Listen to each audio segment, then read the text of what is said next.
Hello YouTube, welcome back to another game of Starcraft 2 Legacy of the Void. I hope you have seen the previous game, because this is game number 2. If you have missed the previous game, of course, click on the links in the description below. Our question of the series is currently, what is the most overpowered Starcraft 2 unit that you think? Personally, I think it probably has to be the Disruptor. I think the fact that it one-shots so many units is a little bit broken, but hey, different people will have different opinions. So let's see. On the top right hand side here, we've got Neeblet spawning as the blue Protoss. Neeblet is representing Team Fnatic and the United States. His opponent is going to be Dayshi. Dayshi is from Team Millenium as well as the home country of France. So let's see how this game plays out. If you have missed the previous one, as I said, the links are in the description because I'm about to put up the score and that'll be a bit of a spoiler for you. Pop, and there it is.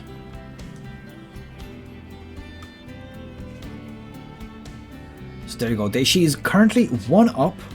So this is the best of 5. So he needs to get 3 wins to actually win the series.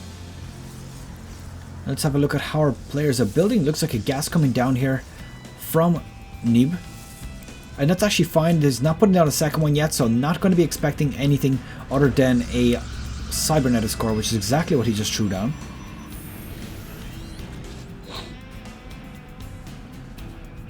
And let's see.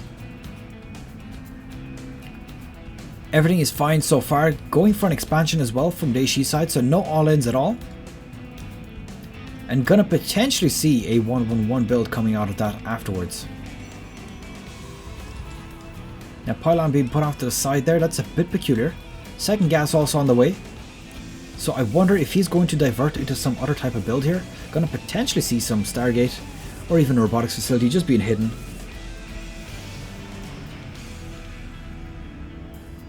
Let's see, he is saving some minerals. Oh, never mind, he's used them up, so it doesn't look like he's interested in anything just yet. Does have his own expansion coming down as well. Obviously at this point Dayshi is aware of it. It looks like a second gas coming down for Dayshi as well, so that's very peculiar. I wonder if he is going to do some sort of Banshee play. I would like to see, you know what, I really love seeing air play from Terrans. It's something that we just don't see enough. And I have to say that if there was one game a while back, it wasn't even that long ago, maybe a week ago that I casted it, and it was basically, it was won with the help of a bunch of Banshees. I thought that game was absolutely beautiful because you don't see Banshees anymore these days. I mean, you see them for, you know, every now and then, okay, I'm going to try to do a bit of harassment. And once, you know, your opponent sees that you have Banshees, they start building a bit of anti-air, maybe a few missile turrets. That's it. The Banshees die off. They're no longer in use. Nobody goes like a mass Banshee build or something like that. They're just there for a bit of harassment before your opponent can react. And I think that's a little bit sucky. But then again, you know, that's the way the meta is. That's what's, you know, maybe they're a bit too expensive. Maybe they take a bit too long to get for them to be actually worth the build. As you can see here, it does appear that we have a robotics bay coming out here from Neeb. So gonna potentially see disruptors / colossi. In the previous game he decided to go for this, disruptors. His not teammate but another French player, T Drogo, was very fond of colossi in his cast in the previous games, which was actually cast before this one. So it was nice to see some old school units which are just no longer used anymore.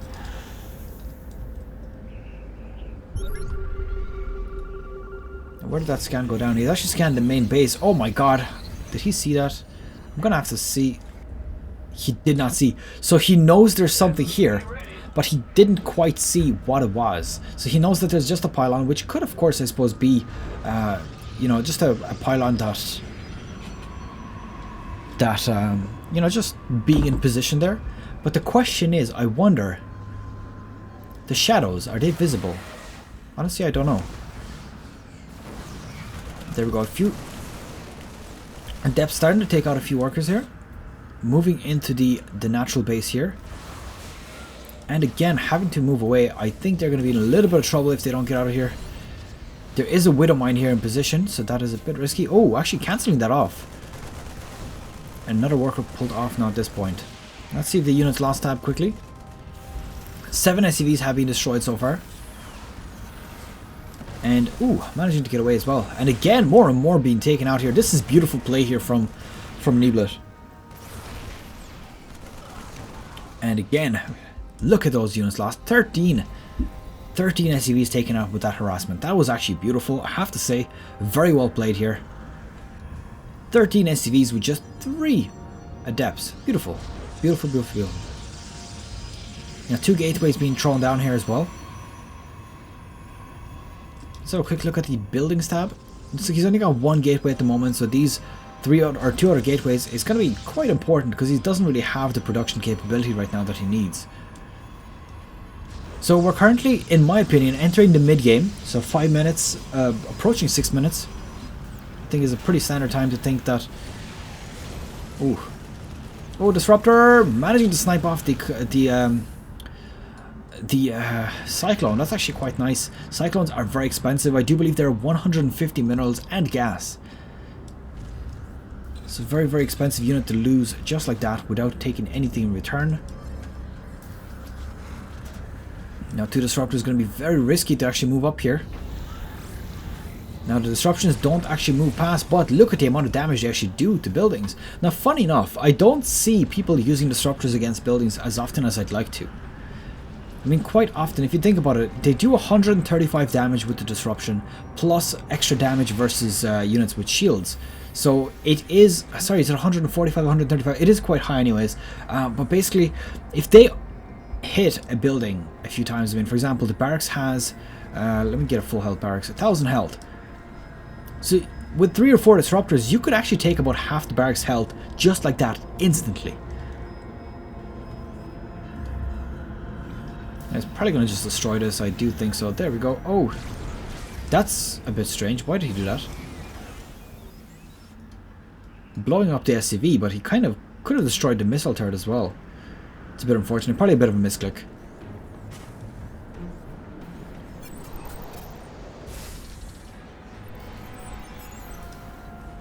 Let's see what our players are doing now. Looks like level 1 shields coming out for Terrans.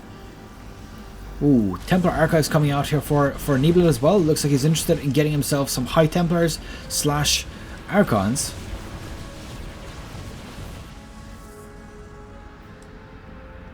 And the one thing I have to commend a lot of players these days, Terran players that is, they've kind of gone back to their roots and started building Marauders as well.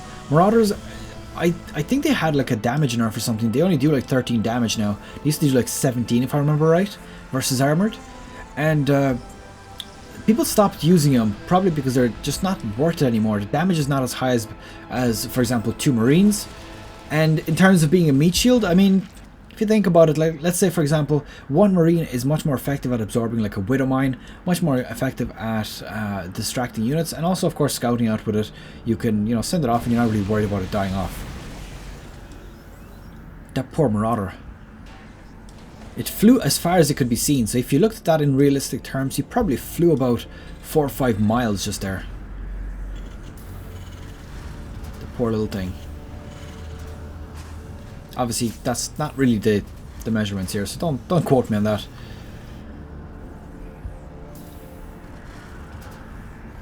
Well, let's see. Looks like we've got armor level, I believe that's 2. Yes, it is indeed. Level 2 armor for Protoss. Level 1 damage or weapons has just been completed as well. There we go. We've got a drop here. Quite a big drop, actually. We do even have a Raven inside here. Overcharge did go down, not quite enough to ward us off. Mothership Core getting sniped off as well, and oh my god, this is a huge amount of damage right now. Marines, Marauders getting cleaned up, lifted off actually to get them out of there. Oh, let us, these 2 Marines, these poor little Marines, they've been left behind, and funny enough, the Protoss army went away as well, so they're like, okay, well, that's cool, we'll just continue attacking here. And he had loads of time to respond to that, probably just looking somewhere else.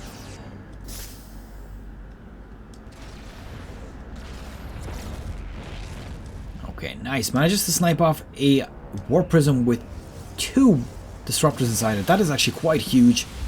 And there we go, the engagement going on here. Do have a few Archons in the fray here as well. They're going to be so good at cleaning this up. This is going to go very, very heavily in Neeblet's favor. cleaning all his units up. Is he going to manage to snipe off the medevac? No, he's not. But he does have the commanding army right now. 81 supply in favor of 55-ish. Jumping around just a little bit. Let's have a quick look at the units lost tab. There was a bit of harassment that I missed there. 15 SCVs destroyed against 2 probes, so not a huge amount of probes destroyed in this game. Defender circle is going down as well. They are in position, so any sort of damage they can do off. Oh, managing to snipe off one. Second one gets sniped very, very quickly by these stalkers. And here we go, the engagement going down. Army supply is favoring Neeblet, but is he going to be able to come out on top? Of course, Marine Marauder DPS with Stim is absolutely huge, but there is also the Immortals here which do a huge amount of damage. And it does look like the Protoss army is overwhelming our Terran here. Neeblet coming out on top in this engagement. And he's straight inside into the main base. I'm not sure what Dayshi can do in this game. I think this is going to be GG for Neeblet in this one. Taking out the Widow Mines as well, and he is inside his main base. I don't think he's going to be able to fight off this Protoss engagement. It looks like the main base, or the command center getting destroyed as well. I'm simply losing my words right now. GG has been called. Neeblet takes game number 2, which brings him up to 1 apiece. And that means we're going to move on to game number 3 straight away. And that is it for game number 2. I hope you've enjoyed that. Of course, leave it a thumbs up and subscribe to my channel if you want to see more of my videos. And our question of the series is going to be, what is the most overpowered StarCraft 2 unit that you can think of? It can be from any expansion at all, not limited to Legacy of the Void. If you want to explain why, of course, you're very welcome to. And that's pretty much it. Good luck, take care. I'll see you guys in game number 3.